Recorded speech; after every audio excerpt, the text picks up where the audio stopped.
Good evening. I'm Alan Price, Director of the John F. Kennedy Presidential Library and Museum. On behalf of all my museum, library, and foundation colleagues, I'm delighted to welcome all of you who are watching tonight's program online. Thank you for joining us this evening. I would like to acknowledge the generous support of our underwriters for the Kennedy Library Forums, lead sponsors, Bank of America and the Lowell Institute, and our media sponsors, the Boston Globe and WBUR. We look forward to a robust question and answer period this evening. You'll see full instructions on screen for submitting your questions via email or in the comments on our YouTube page during the program. We are so grateful to have this opportunity to explore this new edition of writings from Hemingway's earliest years in Paris in depth with our distinguished guests this evening. I'm now delighted to introduce tonight's speakers. We're so glad to welcome Dr. Robert Trogdon to the Kennedy Library virtually. Dr. Trogdon is a professor of English at Kent State University and the author of The Lousy Racket, Hemingway, Scribners, and the Business of Literature, published in 2007 by Kent State University Press. In 2002, his edited biography, Ernest Hemingway, A Literary Reference, was issued by Carroll and Graf. He served as co-volume editor of the first 3 volumes of the Letters of Ernest Hemingway, an ongoing edition published by Cambridge University Press. He is a past board member of the Hemingway Society and Foundation. I'm also so pleased to introduce Dr. Hilary Justice, the Hemingway Scholar in residence at the Kennedy Library. She is the author of several scholarly works on Hemingway, including The Bones of the Others, an analysis of the writer's creative process. In 2018, she curated the library's permanent Hemingway exhibit and recently served as music consultant for the Ken Burns and Lynn Novick's forthcoming Hemingway documentary. She has served on the boards of the Hemingway Society and the Oak Park Hemingway Foundation and is currently on the editorial board of the Hemingway Review. Please join me in welcoming our special guests. Thank you so much, Alan and Robert. It's great to see you virtually. How is everything in Ohio?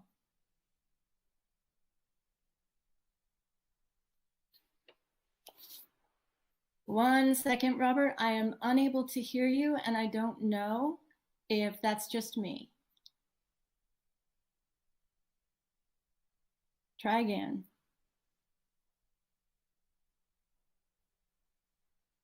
No. Sorry about this. We are all learning new technology thanks to the circumstances under which we are holding these virtual forums. It's always a little bit hair-raising, and we've been hoping that the technology would go smoothly, and yet it seems we have to open with a glitch, which is okay because, you know, the spirit of Hemingway is strong in us. Robert, could you try again, please?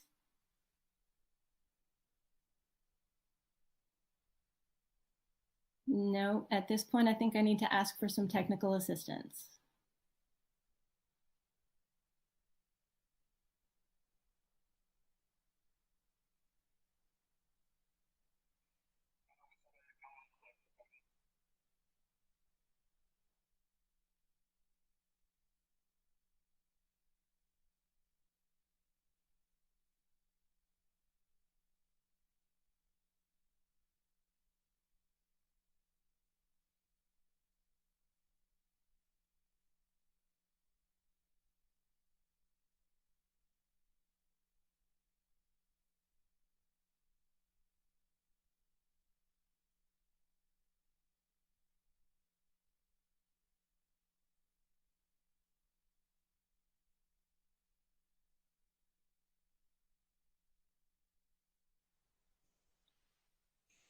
Sorry about that.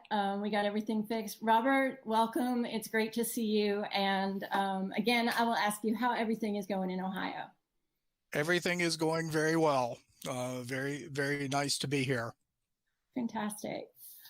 This is really exciting to talk about this edition. I know it's something that you have wanted to do for a very, very long time. I remember conversations with you at conferences long ago when you and I would geek out about how thrilling and exciting Hemingway's punctuation is. And if we haven't just lost our entire audience, I promise you, by the end of this evening's forum, you are going to be as passionate and excited about Hemingway's punctuation as this gentleman is here. So this is the first Hemingway volume in the Library of America series. Can you tell us a little bit about how that came about? Well, the Library of America strives to present and publish authoritative editions of the major American writers. And it started sometime in the 1960s with the history, but this all began with an email I received from James West, who is the Fitzgerald, the editor of F. Scott Fitzgerald, asking if I would talk to John Kolka from the Library of America. And John approached me about the possibility of doing the edition. I waited a good 5 seconds so I would not appear too eager to do so, about doing an edition of In Our Time, Torrents of Spring, and Sun Also Rises. And about 2 years ago, started work on the edition. Great, that's really cool. So you decided to start, or did Library America decide to start with Hemingway's early years? Are they foreseeing eventually the complete works of Hemingway or the high points of his career? We decided to start with the early years, see where it led us, see what developed, to test out the theories and whatnot along the way. But it just seemed the natural spot to start with the earliest works, and these up to 1926. With Sun Also Rises, that made along with a selection of the journalism and some of the letters, it made a proper sized volume, as it were.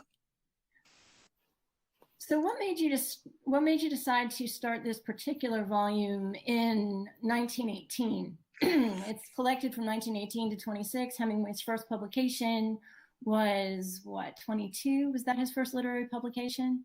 If we discount the high school writings, and if anyone has read the high school short stories, you can see why we would want to necessarily discount them.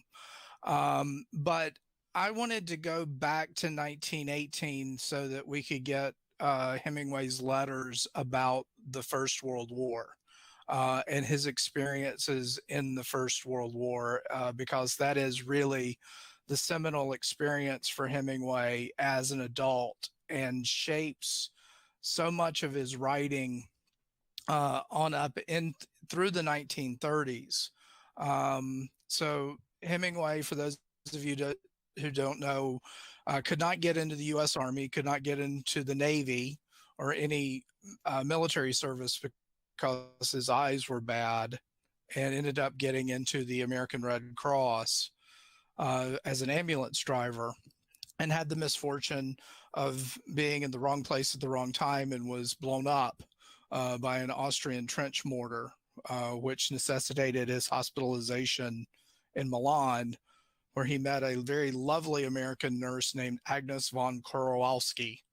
And I hope Jim Nagel is not watching this in case I mispronounced the name. But he fell deeply in love. He returned to the States in 1919. She wrote him a Dear John letter. But that's really the wounding and the first experience of heartbreak really shape what he's going to be writing in Paris when he gets there in 1921. You can look at many of the vignettes and many of the stories in Our Time deal with war experience. A very short story deals quite clearly with the experience of the love affair with Agnes. Torrents of Spring has so much about the war in it as well. And Sun Also Rises, all of the characters in some way or another served in the First World War and are affected by it. all the way through A Farewell to Arms, which is published in 1929. It's all about the war. So I really wanted to get the war letters in there as well. So it sounds like after the initial contact you had, talking about Hemingway's very well-known works like The Sun Also Rises, less well-known Torrents of Spring, even though it's sort of a novel, and In Our Time, that first great collection of short stories. This edition also includes excerpts from his journalism, where he was working in Kansas City before shipping out to join the Red Cross as an ambulance driver. And then that's really how he earned his living in Paris. So what made you decide to include the letters and the journalism as well?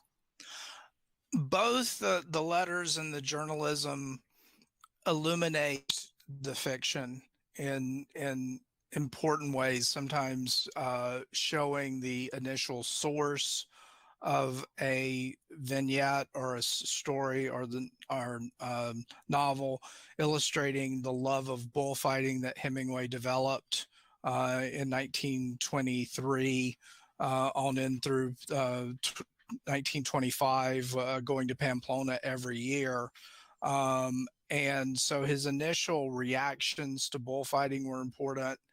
The earliest material he wrote for the Toronto Star, when he's in Canada, when he briefly in 1920, deals with fishing.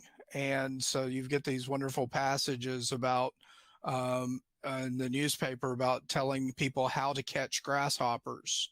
And it's the same way that Nick Adams catches grasshoppers when he's in the Big Two-Hearted River.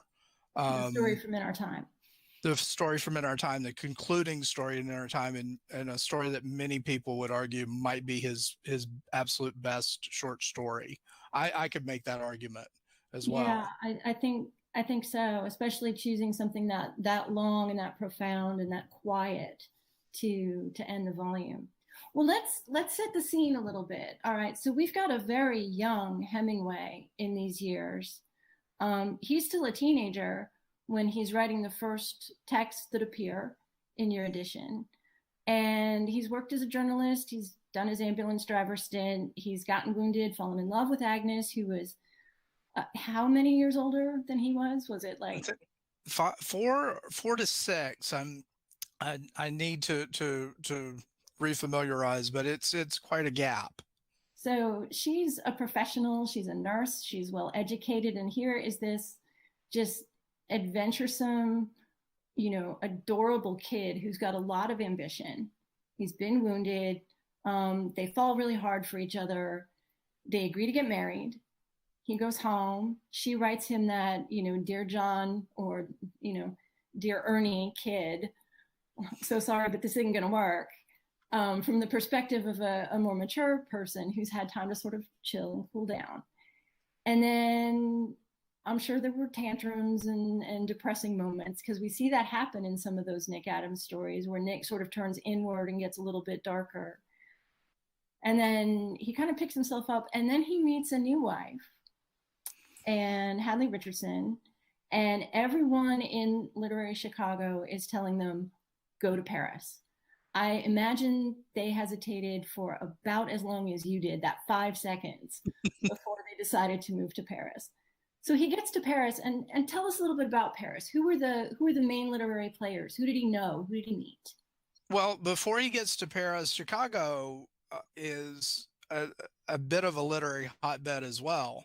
And the person who tells him to go to Paris is Sherwood Anderson, the author of Winesburg, Ohio. I feel as an Ohio transplant, I need to represent Sherwood Anderson. And Anderson said, you really need to go to Paris. And Anderson provides letters of introduction to Gertrude Stein and Ezra Pound, who are the main important American authors who are living in Paris at the time. And so Hemingway and Hadley marry in the September of 1921. They decide to go to Paris, and people went to Paris even if you didn't know anyone, because it was such a artistic center, and it was also one of the most economical places anyone could live, especially if you were an American. Hemingway, one of his early articles for the Toronto Star when it gets to Paris is one called "How to Live on 1,000." You could live on $1,000 a year in Paris. Is that because and that the exchange rate was so favorable? Was the French economy depressed after the war? So both the depression of the French economy ruined the exchange rate for the French. So you could, and when Hemingway is writing about living on 1,000 a year, that's eating out all of your meals and going to Switzerland for 3 months to ski. Wow. So it's very, very advantageous to him. And what happens is that it's not only advantageous to Hemingway, it's advantageous to a lot of important modernist writers, some of whom we know, like James Joyce, Gertrude Stein, Ezra Pound, others who are not as familiar, Robert McCalman, who becomes very important for Hemingway at this time. And a lot of these individuals are starting magazines or transplanting magazines to Paris, or they're setting up their own publishing companies. And so Hemingway is a young writer, a young fiction writer, who all of a sudden has a lot of different venues and that he can use to get his work out. So he has sorry, go ahead. So he has the time, the money, and the opportunity to publish all together. And also an in-place network with all these people, many of whom became lifelong colleagues. Sometimes they were friends, sometimes more rivals, that sort of thing. Exactly. Very quickly, Ezra Pound is soliciting him to contribute to what Pound called his inquest into the state of English prose, which became, in our time, the 1924 publication, which is all of the little vignettes, the experiments that Hemingway was making to try to refine his prose and to get the one true sentence, as he called it, down. So Pound recruited Hemingway. He recruited his friend William Carlos Williams, Ford Maddox Ford, and others to contribute to this volume. So that gives Hemingway, this early book, the lowercase in our time, sometimes also called the Paris in our time, which actually appears in your volume. And I do want to talk about that a little bit later. But there's one person we haven't mentioned yet who was incredibly important to Hemingway's ambition. You know, a young writer, he's emerging, he wants to be published, he's thrilled to know all these exciting people who can give him a start, but the circulation of that lowercase in our time from Pound's Inquest series was really pretty low. And Hemingway, as he was throughout his life, was very ambitious. So obviously, you know who I'm aiming at.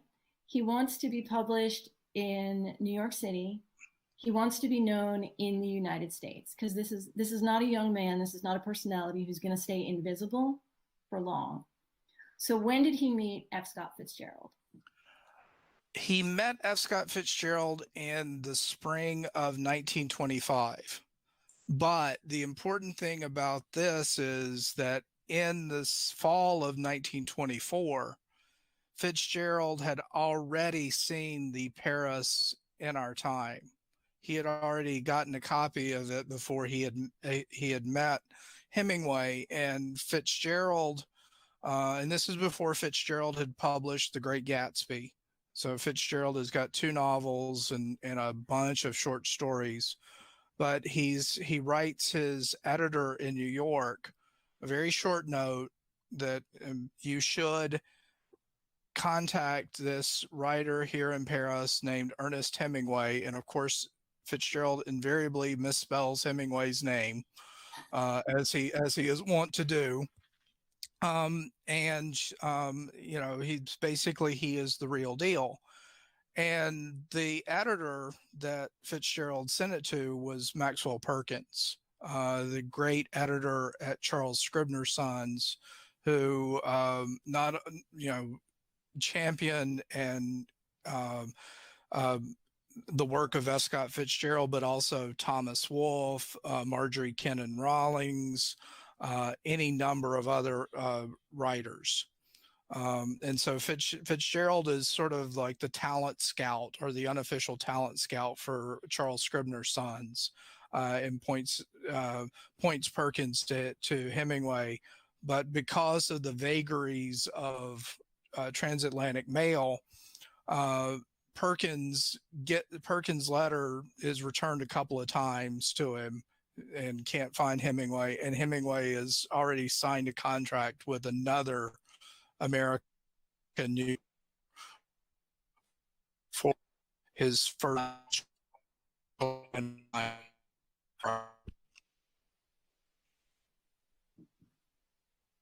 You cut out there just for a second. Okay. Well, so I got him up to Bonnie and Liverite. With Bonnie and Liverite. Okay, that's where we are. All right. All Yes. right. So this whole process of going from being a kid who goes off to World War I, gets blown up, falls in love, gets brokenhearted, moves to Paris. He's very, very young at this point. And it always fascinates people to learn that he never went to college.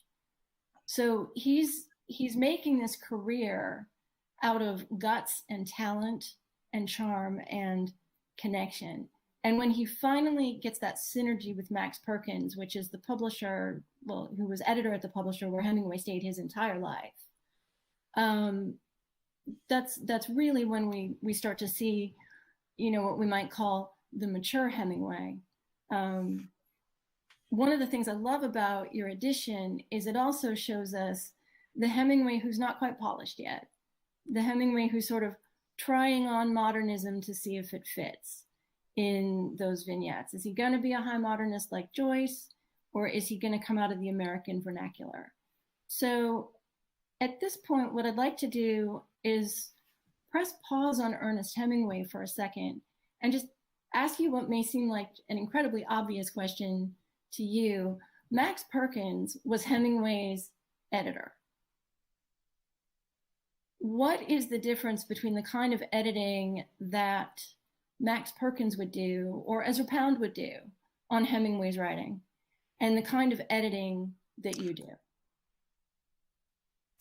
I always thought, and my book on Lousy Racket is so much about Perkins and Hemingway interaction, but Max Perkins was almost the perfect commercial editor, because he did whatever his particular authors needed him to do. So for someone like F. Scott Fitzgerald and Hemingway, Perkins did not really edit a great deal.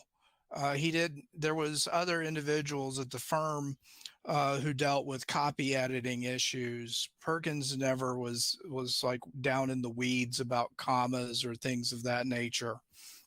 But what he's very concerned with Hemingway is making sure that the books were not suppressed, that they were not banned when they were published. So Perkins was like, that sounds really why might Hemingway have been banned? Most tellingly, the second installment of A Farewell to Arnold was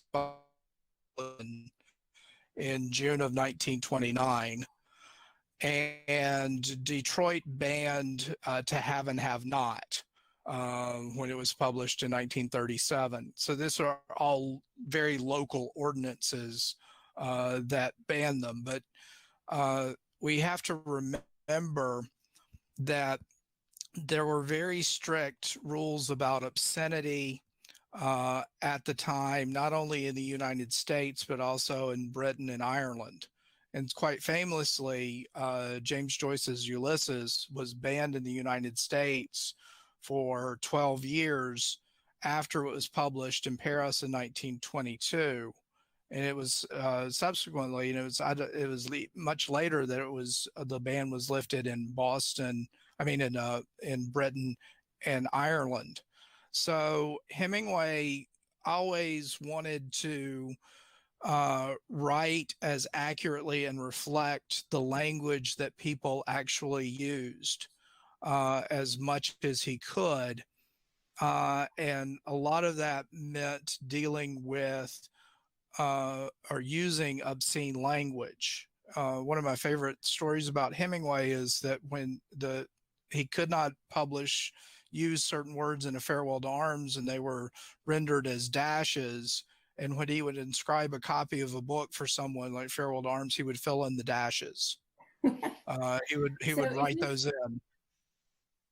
Yeah. Is this, you think this desire and this sort of publication and legal establishment looking down on these young writers who had come out of World War I and were trying to speak in a new idiom and were trying to reflect a really solid and real rupture from an earlier, more conservative, almost Victorian time? I think so. The times in the United States and the law had not quite caught up with what the American writers, the modern writers, Fitzgerald and Hemingway and Faulkner, were trying to do, in the way that they were trying to use language, and how they were trying to depict their experiences and the experiences of everyone. But it's all part of the development and the evolution of standards and what is considered offensive and what's not. There were things like New York had the Clean Books Bill that was defeated, which was going to sort of censor material. You could not send things through the mail that was considered obscene. That would get you in trouble with the federal government. You could not import material that was obscene. That gets you in trouble with customs. So there's all these mechanisms to sort of police what gets published and what doesn't. So then Max Perkins' style of editing was really just sort of buffing off some of the raw edges to make sure that Hemingway would find a market in New York, in the bigger cities, through the more conservative American sort of rural areas, but also in English-speaking countries elsewhere, especially London. So that's Max Perkins. He's sort of, protective and, really, really sharp legally. So it doesn't sound like he changed too many of Hemingway's words. And you alluded to the people who did the typesetting who would change Hemingway's punctuation. Now, this brings us to our probably most fascinating topic of the evening, which is Hemingway's punctuation.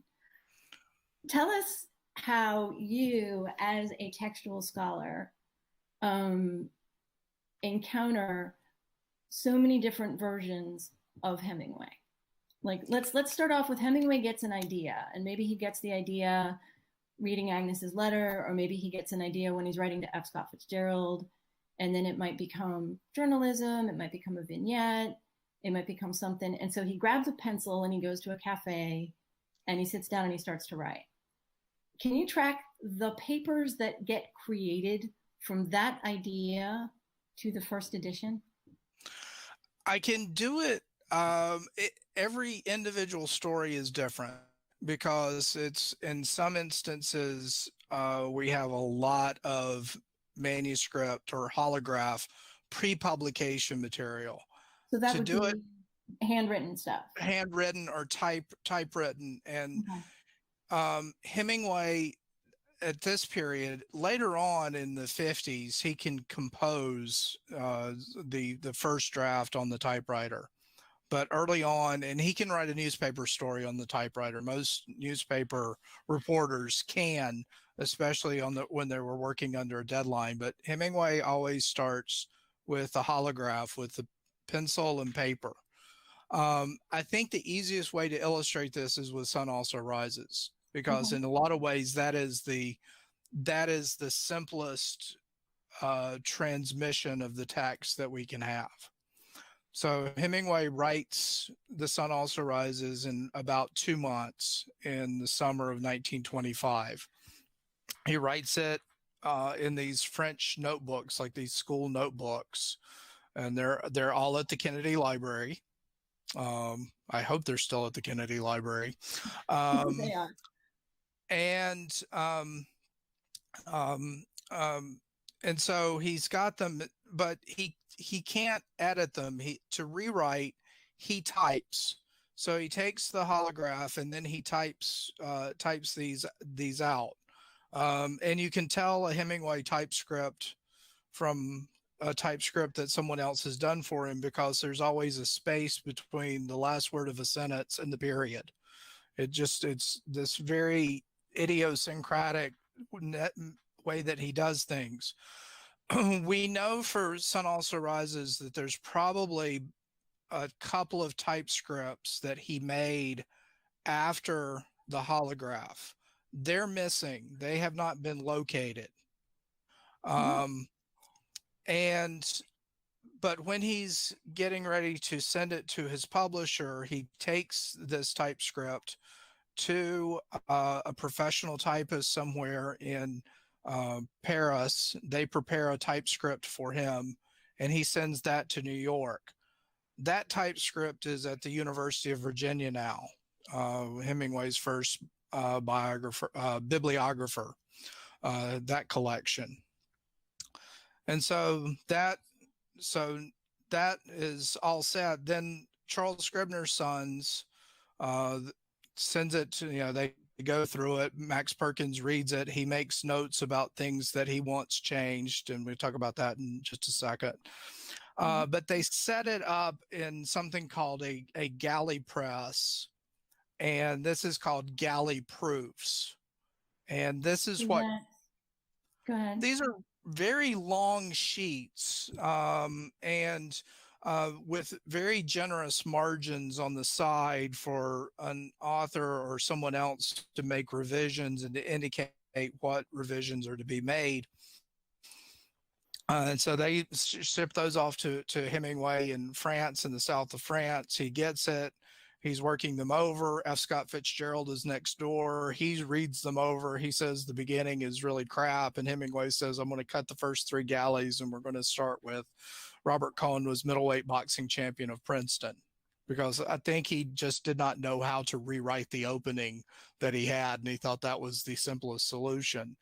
But he could at that point make revisions himself.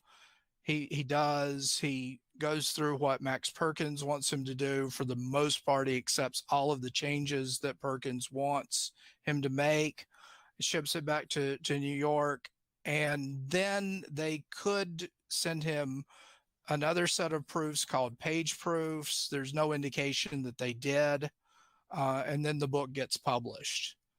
So for Sun Also Rises, there's essentially the manuscript at the Kennedy, the typescript at the University of Virginia, and the first edition, which are the important texts to look at. And so when you were preparing your edition of The Sun Also Rises for the Library of America volume, you obviously looked at all of these different documents. You would see what Hemingway had written. You would see what Max Perkins, his editor, had asked him to change or maybe required him to change. Did Hemingway second guess himself at all in the galley proofs, or was he pretty much once I've got the typescript to send to New York, it's essentially done? When he had the typescript, he was essentially done. There is a provision in all of these contracts. It's the provision in all of the Scribner contracts that if a writer, if the cost of revisions exceeded 20% of the cost of the typesetting, then they were charged to the writer. Yeah. And the only time Hemingway ever was charged for that was with Death in the Afternoon, his publication in 1932. Fitzgerald was charged all the time because Fitzgerald really revised very, very heavily in galley proofs, almost to the point of reworking the book. But yes, once Hemingway had done the typescript, he for his own self, he's essentially done with the book. Okay. So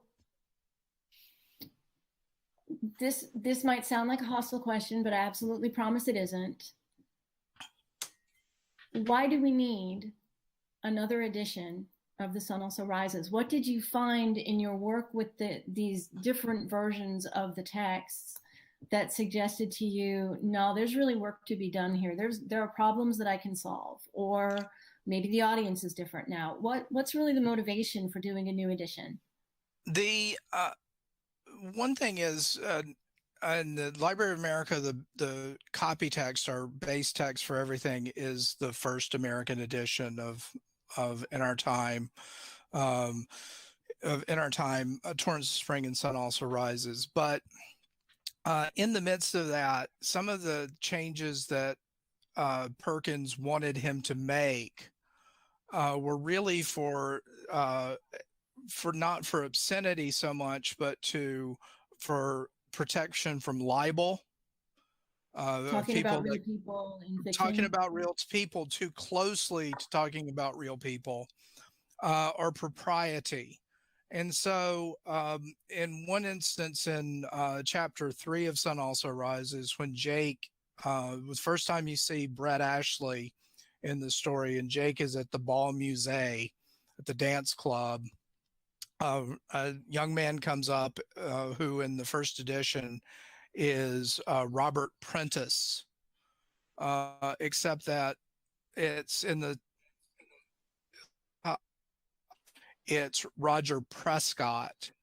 And Perkins, and it's quite obvious that the individual talking to Jake is a homosexual, because Brett has just come into the club with a group of homosexual men, and this Robert Prescott is talking to him. This is an illusion. This is very much based on the American writer Glenway Westcott, and Perkins just is very says, I know who that is, and if I know who that is, other people will know who that is. The other change is when Harvey Stone refers to Hoffenheimer, which is Joseph Hergesheimer, who a totally forgettable American writer at the time, or he's forgotten now, but he was quite popular then. So Perkins said you can't do that. The other thing that Perkins had him change was when in Pamplona, when Mike is shouting, "Tell them the bulls have no balls" to the bullfighter, and Perkins says, "We can't say balls, we can't," and so it got changed to "Tell them the bulls have no horns." That was restored in 1954 when the book was reset. The other big change is Henry's bicycle. Henry's bicycle. Okay, tell us about Henry's bicycle. When Henry's bike. This is in the fishing trip between Bill and Jake in Burgay, and they get onto the subject of Jake's impotence. And Bill says you should work it up like a mystery, like Henry's bicycle. Yeah, nobody knows what that means. No one knows what that means because in the typescript and manuscript, it's Henry James's bicycle. Or not illusion. There's this apocryphal story that James was rendered impotent by falling off a bike. And Perkins, even though James had died in 1915, Perkins is like, we can't say this about Henry James. And so it became Henry's bicycle. Thus confusing absolutely everyone for generations of readers. Right. Okay, So so those are the big substantive changes. And then um, although we followed I followed most of the Scribner's copy editing as far as punctuation. Uh, in certain instances with rhetorical questions, Hemingway did not use a terminal question mark. He used a period to end sentences. So there's a couple of instances where in conversation, like uh, Robert Cohn would say about Brett, I don't think I've ever seen anyone so lovely. And Jake would respond, isn't she? And that would, in the manuscript and typescript, have a period and not a question mark. There's one instance where Brett is in Jake's apartment in chapter 4, and she says, "How do I buck on about all this?" Which if you read it carefully, you notice that she's just making a statement about how much she's talking. But the Scribner's copy editor saw the how and put in a question mark at the end. The big one for my version of Sun Also Rises is the last sentence of the book, which is probably one of the most famous last sentences of any American novel. Isn't it pretty to think so? Where Brett tells Jake, "We could have had such a damn good time together," and Jake responds, "Isn't it pretty to think so?" Period. Statement, not a question, not leading her on to anything else. So that changes the whole ending, because with the question mark, I think people who are used to reading Hemingway and his dialogue starts to flow for them as they read it, they might say, "Oh, that's a rhetorical question," but it leaves that opening. It might not be. It could just be a question. Whereas in the pre-publication drafts of it, that's a period.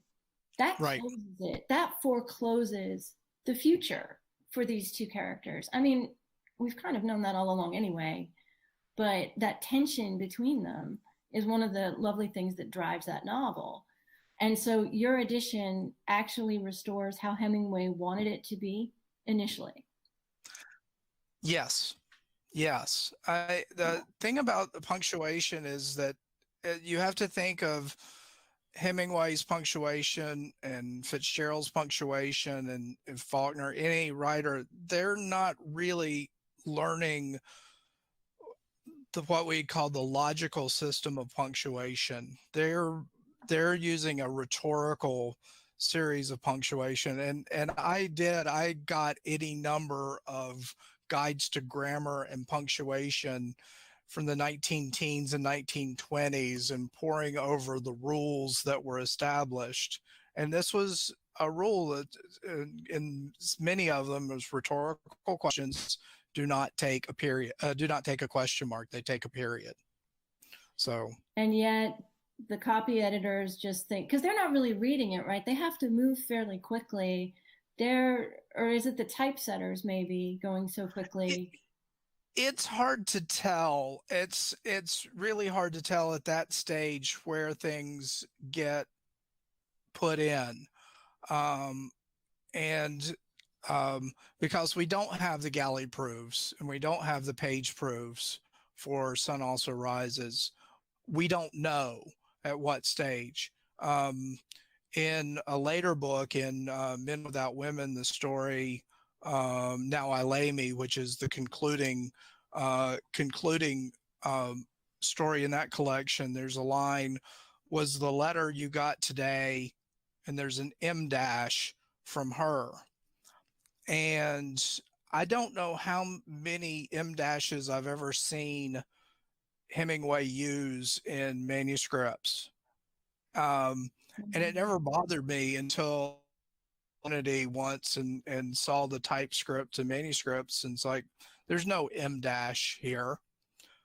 And amazingly enough, they have the Kennedy has the page proofs, and it's not in the page proofs.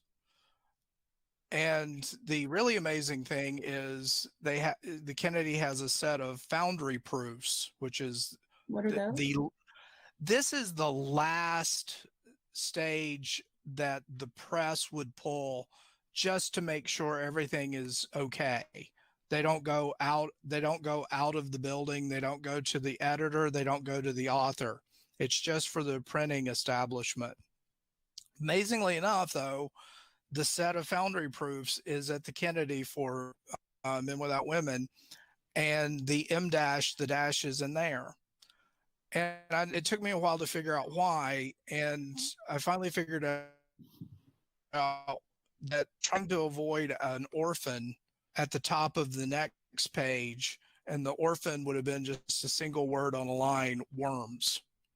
And so they're trying to gain an extra line on the previous page, and so the leading is all messed up. It's one of my favorite changes that gets made. That's the compositor, that's the press doing something like that. So various other eyes and other interventions would have been made to, you know, what Hemingway wrote and how he wrote it. And as you're going through, you have to decide, am I going to restore this rhetorical question, period? And I love that decision.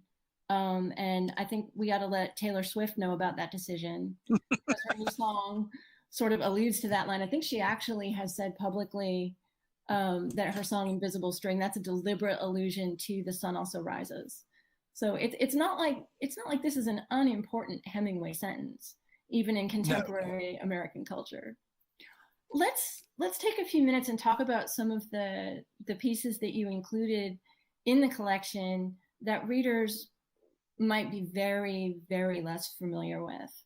The collection includes the first appearance of a short story that, unless you have access to an incredibly complete and esoteric rare magazine collection, you've never seen it. Can you talk about that one? A Divine Gesture, which is the title, and it's a title as a fable. And it was published in a magazine in New Orleans called The Double Dealer. Hemingway published this and a poem there as well, a poem called Ultimately. And this was part of the efforts of Sherwood Anderson, who was living in New Orleans at the time and writing in New Orleans. And it got Hemingway into this. And it's a story about God and the angel Gabriel and a bunch of bootblacks. It makes no sense to me whatsoever. And if you go to any of the scholarly work, no one has ever written on it, but it's never been collected in any book form. And I thought it was important, even if it is a bad fable, even if it is a bad story, to include it in the collection, just to be a completist. To be a completist. Right. Okay. You know, I can think a lot of things that people could do with that. I mean, it's kind of insane that here we are in 2020, and there's a Hemingway story that most of the scholars haven't seen. A lot of the Hemingway fans have never seen it.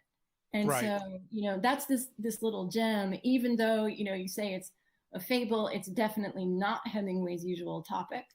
It's not his usual style. I'm getting the sense that you would evaluate this piece of writing as perhaps less than Hemingway's best. Would that be accurate?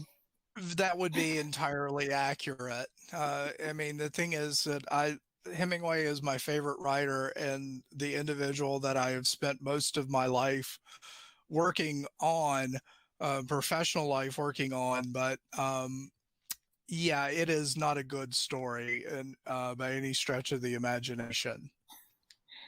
Even so, do you see any glimmer of anything that we would recognize as Ernest Hemingway in that story? the attempt at sort of like uh, sarcastic humor that he produces every now and again. But it is a very, very bald sarcasm. It's almost like he's trying to show off to Ezra Pound about what a naughty and irreligious boy that he is. So he's trying At to that point, prove he's a rebel and a modernist when in actuality his strength is going to shift him beyond that in some ways. very much so. Yes. I mean, if anything, if it has any connection to anything else that Hemingway worked on, it would be Torrents of Spring. That's I once did a panel at a conference called Hemingway as Humorist, and one of the papers on there was telling exactly how unfunny Hemingway was when he was trying to be funny. So what we really get a sense of then in your volume is the private person in letters he's writing, this sort of young professional journalist who, may not really be operating like we would think of as an investigative reporter, doing more, feature writing, coming up with his own ideas. I'm going to go have an adventure and then I'm going to tell everybody about it. Like, I sound like I know what I'm talking about. I've got all this experience. I'm 21 years old. Listen to me sound mature. And then sort of feeling his way into what would become this, profound stylistic accomplishment as he matured. So I actually think that, readers who may not be familiar with Hemingway, I envy them, because with this volume, they're going to get a much broader and a much more complicated sense of who Hemingway was than that sort of, received notion that he was always this elderly bearded chap in a cap and he's going fishing with a bottle of whiskey in the other hand. So you really let young Hemingway be as horrendously pretentious as he's being in some cases. In some cases, yes. I mean, he is rather full of himself. He is a very quick study.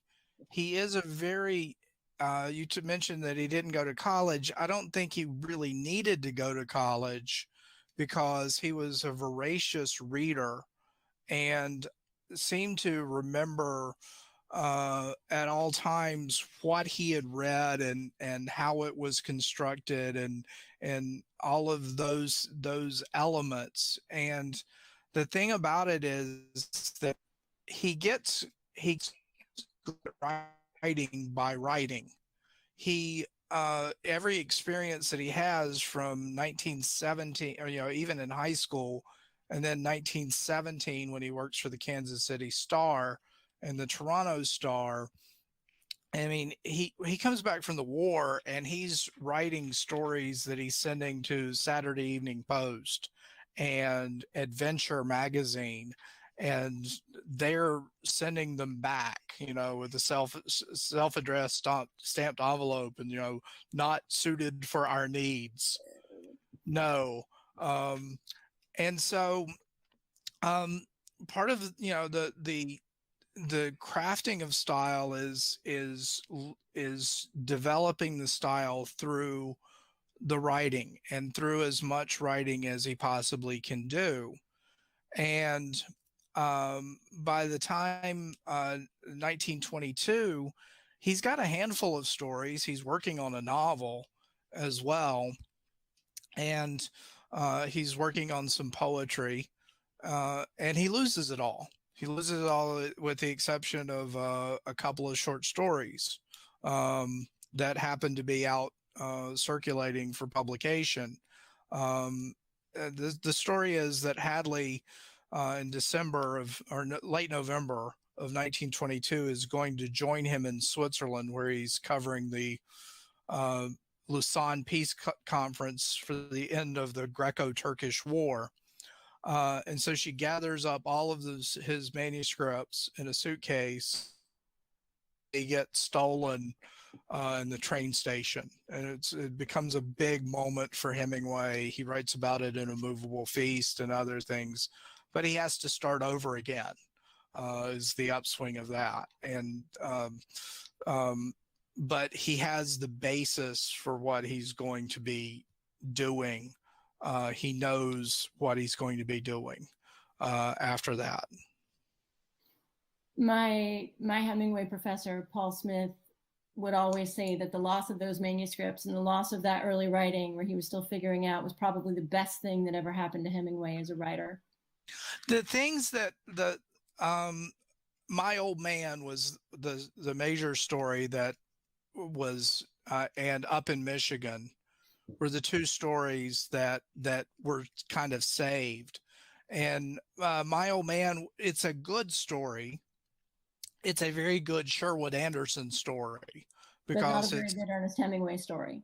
Not a very good Ernest Hemingway story, although you can sort of see the line, because it's all about cheating and gambling on horse racing, but you can sort of see the line from that to The Killers and 50 Grand, which is a wonderful story about gambling and sports. So, but it's the tone is Sherwood Anderson. The point of view is a narrator that Anderson employed quite often, but it's not quite Ernest Hemingway. Not quite yet. We have just a couple more minutes, and then we're going to open it up to the question and answer that have been coming in from our live chat that our producer is getting to me surreptitiously. If you see me looking away, that's what I'm looking at. I'd like to give you, though, just an opportunity to sort of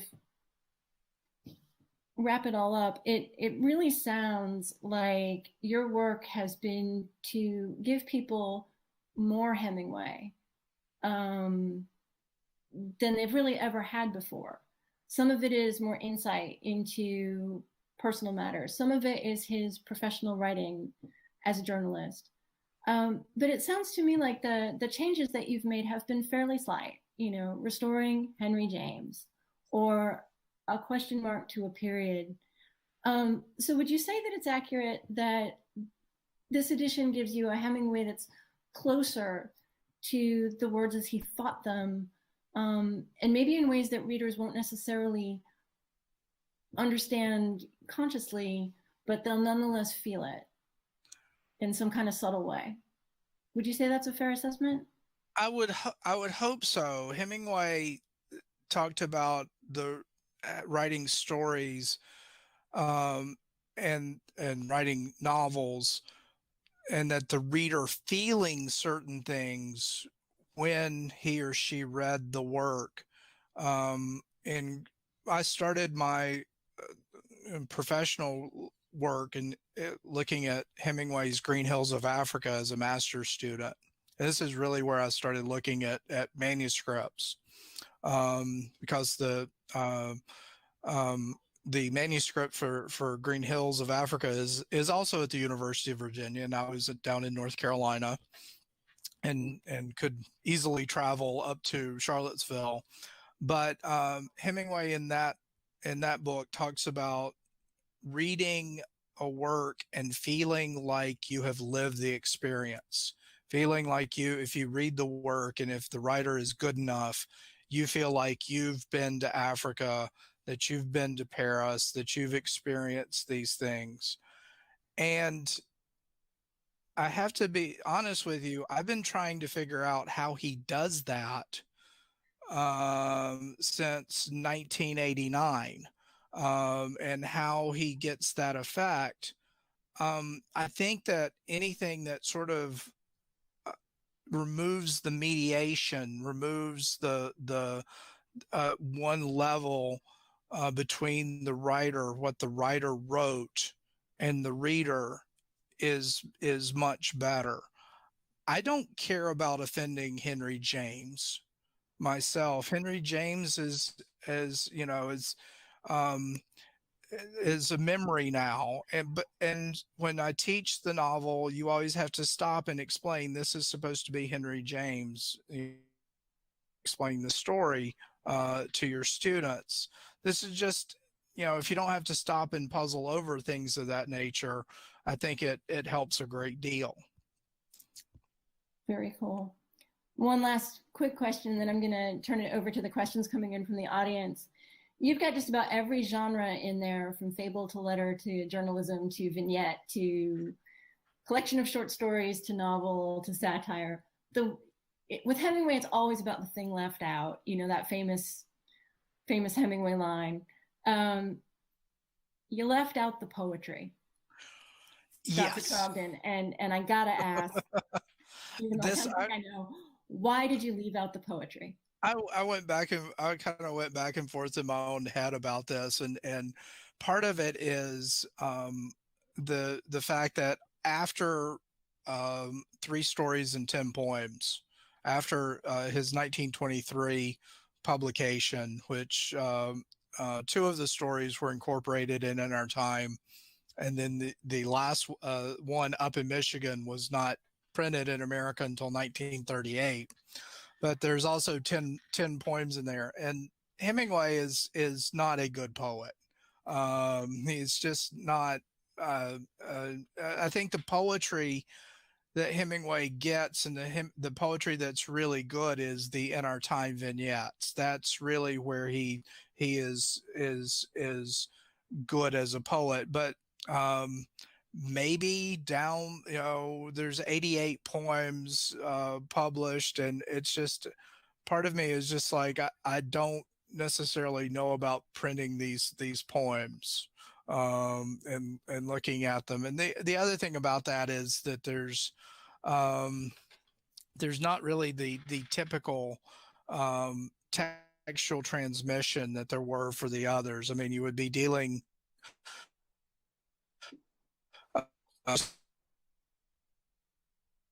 so the poetry, what poems fall in this period and what don't, and things of that nature. So I punted you sort of cut out on the poetry for a second. So I'm not quite sure that I caught the true gems of your brilliance on Hemingway's poetry, but it was great. Just tell her it was wonderful, everybody.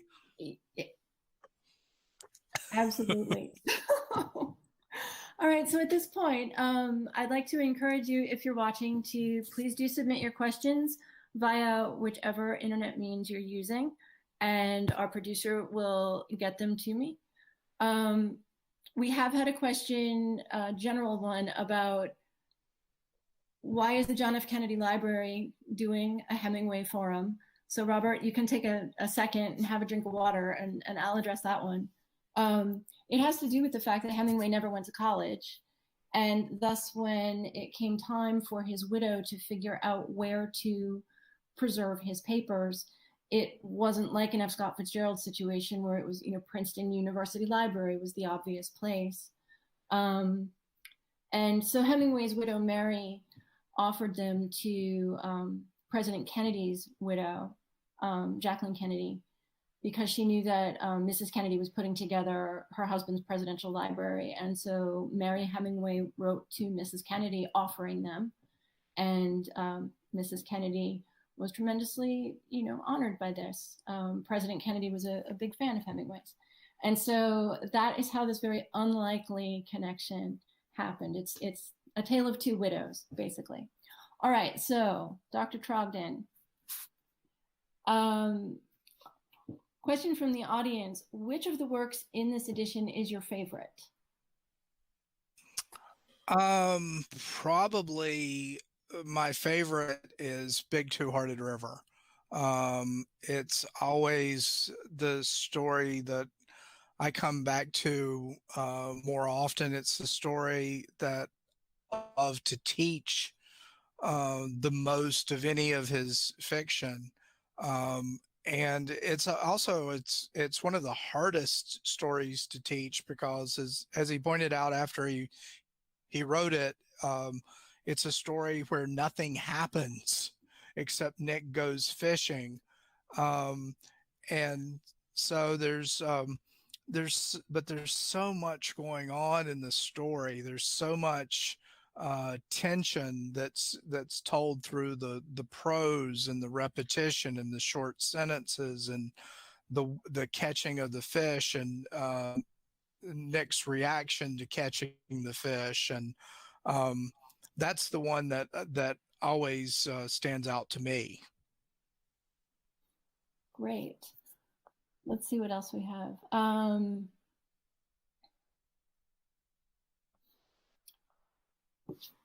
Sort of building on that, can you speak more generally to Hemingway's love of the outdoors and the natural world, and how that's reflected in the works in this edition and also throughout his writing?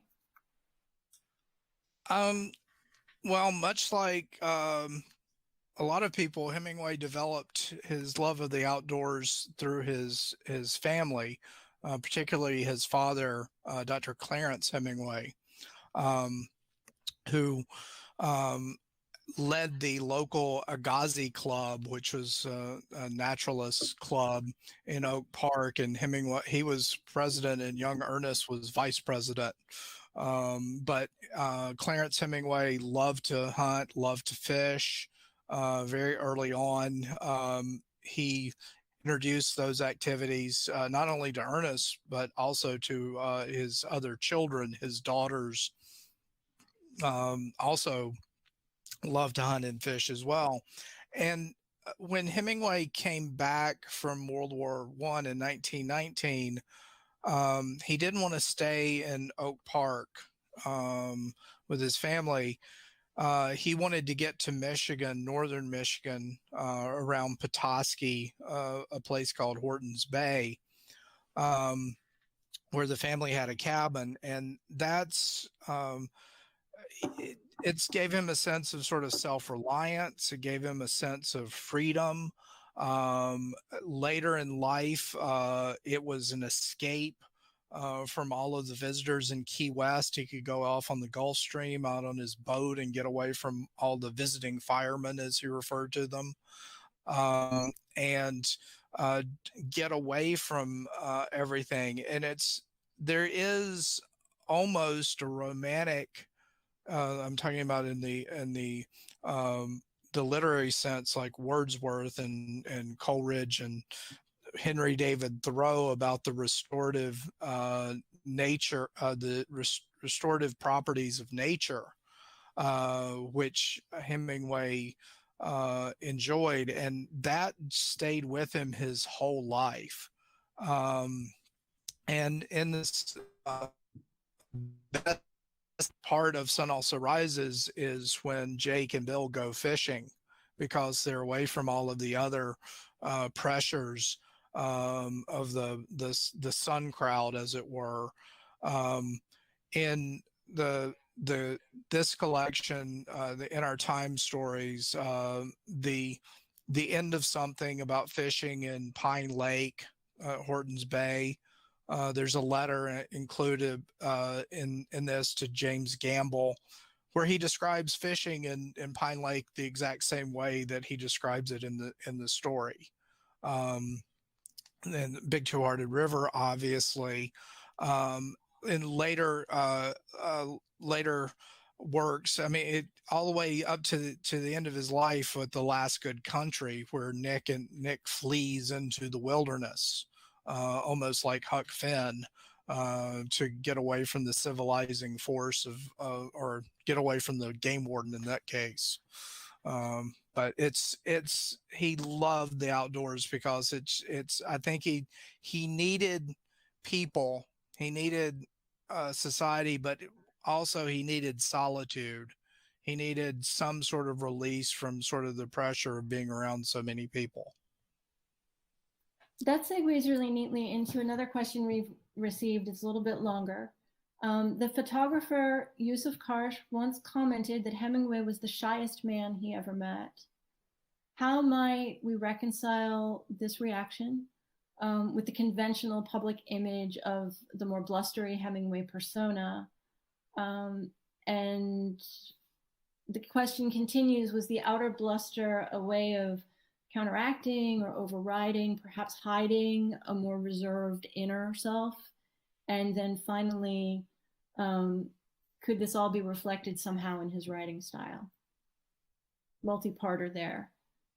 That's not the first time I've heard Hemingway referred to as shy, even though his image in the media, as our colleague David Earle has so beautifully shown in his work, it really is occasionally a caricature of mid-20th century American masculinity. So the shyness, I think, is something that you do find in the manuscripts. Was that your experience? And can you speak to that? I think anyone who can write as movingly as the death of Catherine Barclay at the end of Farewell to Arms and Frederick Henry's reaction to it, or open themselves up, because this is really what writing at this level is exposing emotion, exposing yourself to sensitivity. And I love a Farewell to Arms example because he got fan letters, and they're all Princeton that all come to the Charles Scribner sons about and from women about how well he wrote women, and how well he got inside the mind of women. And he gets a lot of flack for the persona, and I think a lot of the persona was a creation of forces beyond Hemingway's control. But of course, he was complicit in some of that creation, about with interviews and sort of things that followed his movement. But I think the bluster and sort of the shortness that he could have with people was a defense mechanism. But there's also in the correspondence with other individuals and knowledge about like incredible acts of tenderness and almost sweetness that he could display to people, that never really got noticed by the larger press, or things of that nature. But you kind of have to see is that when someone becomes a celebrity, and Hemingway very quickly after Sun Also Rises becomes a celebrity, a literary celebrity, that so many people think that they have the right to impinge and to get into the orbit of that celebrity. And for someone who is a creative writer, there's nothing worse than to constantly be fielding requests for people to look over your manuscripts. And Hemingway's letters in the 20s and 30s, people are sending him their short stories and asking him to comment on them, and to give his opinion and help them get them published. And you don't have time for that. You've got to write For Whom the Bell Tolls. You've got to write The Snows of Kilimanjaro, things of that nature. So there is sort of that idea that there is this shyness to him. This is a very, very much a privacy. And instead of like going off and secluding himself, he just acts very badly sometimes, as sort of like a porcupine bristling up their spikes so they don't get bothered. I think the smartest, the best thing I've ever read on things of this nature is by Walker Percy, who is explaining Faulkner's drinking and sort of the depression of writers. And this was very Faulkner specific. And he says, of course, Faulkner got drunk after he finished Sound and the Fury. After you've finished a masterpiece, what else is there? Coming back into regular everyday life is always something less than it is living in the world of that novel. Percy also, I think he used Mozart in the Jupiter Symphony in there as well. I'd give that to Hilary as for the music connection. Oh, we still don't have time for me to start on that, but thank you. We have a very practical question. One of the audience members is curious, when they pick up your book, this new collection, is there some way or somewhere in the volume that you've noted the changes that you've made, excuse me, between this new edition and, you know, the first edition? Is there some way for them to know? It sounds to me like we've got another textual scholar on our hands here, so you know, take your time and answer this one carefully. Yes. One of the absolute necessary things in an edition is to note your changes and to give it's like an overview. So on page 761, it starts the note on the text, which talks about all of the copy text, all of the base text that were used.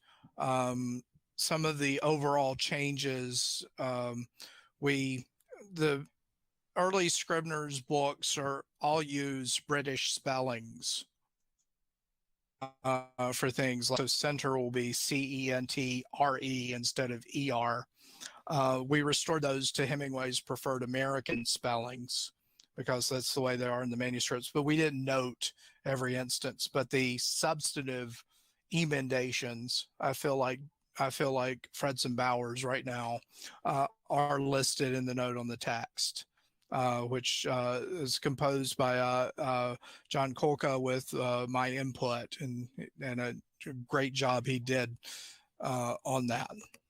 So if someone is really curious but doesn't happen to have, you know, a first edition Sun Also Rises on their bookshelf, they'll be able to get some sense of some of the differences. We have a lot of audience members. Yes. Oh, there you are. Sorry, the audio is cutting out occasionally, so I'm never sure if I'm speaking over you. If I have been, I do apologize. We'll blame technology. It's easier. We have a lot of audience members from Canada, and they are fascinated to know why Hemingway went to Canada, noting that it sounds like he had an important relationship with the country. Yes, he had a vexed relationship with Canada. I know Canada is very much in vogue now with Schitt's Creek. Yay, wonderful TV show. He gave, after he returned from World War I, he was invited quite frequently different clubs to give little talks about his experience in the war. And he was at one of these, and Mrs. Ralph Conable was there with her daughter, and they were very much impressed by this young man. And Mrs. Conable had a son who had a disability, and they invited Hemingway to sort of be the companion for Ralph Jr. The Conable family owned or ran the Woolworths department store chain in Canada. So they were a very well-to-do Toronto family. So in winter of 1920, January, February, Hemingway goes and basically lives at the Conable house. He's a companion for this young boy, but he connects up with the Toronto Star, and sort of agrees to write freelance articles for them. So he doesn't really have assignments per se, but he's a young reporter, so he goes and looks for fun things to do. Like he goes to the barber college and gets a free shave. And it's free because it's the young barbers learning to shave, and you're kind of afraid they might slit your throat. But it's free. And he does the hunting and the fishing stories, and he goes to the pawn shops and he looks for people selling medals and things like that. And so that's how Toronto gets in the mix. And then when he and Hadley go to Paris and Europe, the editors of the Toronto Star say, well, you can be basically freelance for us in Europe. We may send you different places from time to time, but just, send the feature stories that you can. So this is what Hemingway, he's described as a journalist, but he doesn't do hard news, like timely things that well, or doesn't seem to anyway, but he never does many of those. It's only when Hadley discovers that she's pregnant in 1923 that the Hemingways decide that they should return to North America for the birth of their first child. And he arranges to work in the office at the Toronto Star in Toronto. And so they come back to North America. They move to Toronto September 1923, and they both hate it. They both hate living there because just as there's prohibition in the United States, many provinces in Canada also have enacted prohibition laws, and Ontario has one of them. And he doesn't like working directly with the boss. He doesn't like being sent to cover Lloyd George's trip to Canada and the United States. There's no artistic life for him, so he signed a year's lease. They skip out in December and go back to Paris, and he's done with journalism at that point. One of the questions that we've received sort of picks up on the journalism theme a little bit. Do you see any parallels between Hemingway's treatment of specifically refugees in his journalism, perhaps in his fiction, with contemporary photojournalism?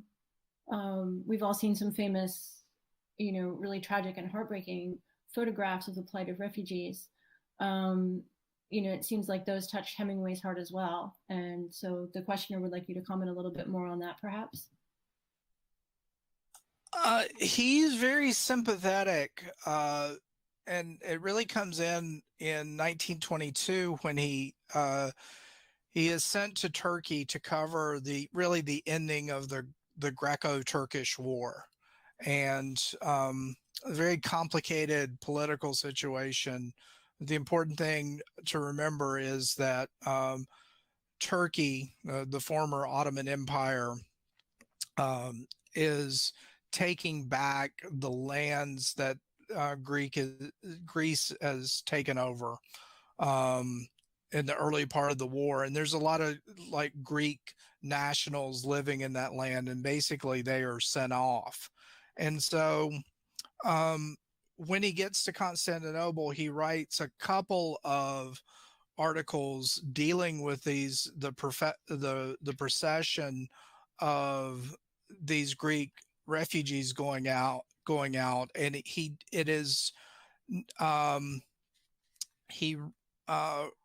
writes one under the pseudonym John Hadley, which he's writing for another concern. He's writing it for William Randolph Hearst International News Agency. We'll talk about that. I think there'll be a follow-up question here from Hilary on that. But he writes, a silent ghostly procession wends way from Thrace.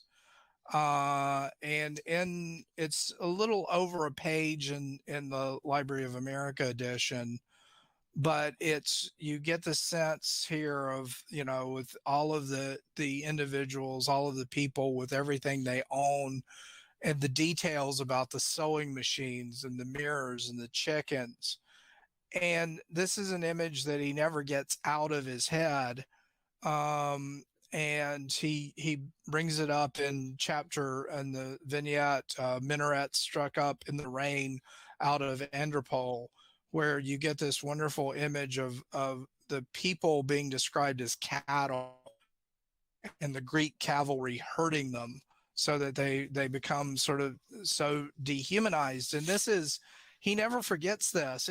There's a reference to these refugees in Snows of Kilimanjaro, which he writes in 1936. And so he is always he was on sort of the lower classes side in these large political upheavals. You see it when he gets to the Spanish Civil War in the 36, 37, and 38, with the effect that these large political clashes have on the population. I think a very beautiful story, which started out as journalism. The Old Man at the Bridge deals with that as well. But he's not, and he's very active in sort of charitable organizations to help war refugees. But I think in describing it in such detail, I think he is trying to humanize and get sympathy for those individuals. And that could then touch on that vulnerability that you addressed so well in response to the earlier question, and his shyness. Wow, thank you. That was really lovely. I'm a little bit, I'm quite moved by that. I think we've probably got time for one more question. And this one, readers are curious. They say, Dr. Trogdon, you're obviously very passionate about Hemingway.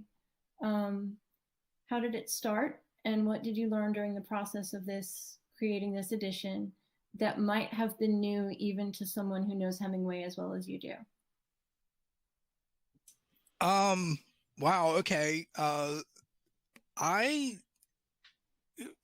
It all started, Hemingway started for me in high school, and I was in the 10th grade, sophomore in high school, and we were assigned Old Man and the Sea. And, and we were given like a week to read it. And I read it in a night.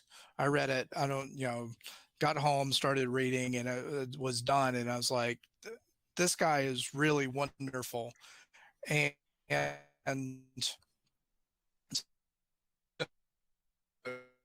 check out that library by Hemingway. Anything that I could get my hands on. I read Old Man and the Sea, Big Two-Hearted River. The first time I read that was in one of my father's Field and Stream magazines, where they had reprinted it, which it was described as a beautiful story about fishing. That was the only explanation. But I didn't really think that would go into English. I didn't think I would really become an English major. I'm from North Carolina, and so I was fairly good at math and science in high school. So I decided that I would be an engineer. And if you're going in North Carolina, you go to Carolina State University in Raleigh. I quickly discovered that I had neither really the science nor the math capability to be an engineer. So I changed, after a while, I changed to English as an English major. Behold, one of the faculty members in English from the faculty at NC State was a man named Michael Reynolds, who was at the time, this was in the late 80s, working on his 5-volume Hemingway edition, or Hemingway biography. And I endeavored to get myself into a Hemingway seminar that he taught the last semester that I had classes. And Mike Reynolds was one of the best people for me, and really took me under his wing. And I went back for my master's, and he directed my master's thesis. And I always say that he gave me the best response anytime I ever had a question, which I would ask him a question about a text or what was going on in a text, and he would look at me and says, "I don't know, Bob. Why don't you tell me?" Which kind of taught me how to look at text very closely. That he's the one who got me to looking at manuscripts, to looking at letters. And then he sent me to the University of South Carolina to work with Matt Buckley, who is the great Fitzgerald scholar and also Hemingway scholar. And a lot of luck, because when I got there, he was preparing to work on an edition of the letters of Max Perkins and Ernest Hemingway, and he let me work on that. So it's a lot of just good. I've just always liked to see how things develop. I'd like to see how writing develops and how changes get made, and how certain hints develop and become the fully formed novel or story that we finally get. Well, thank you.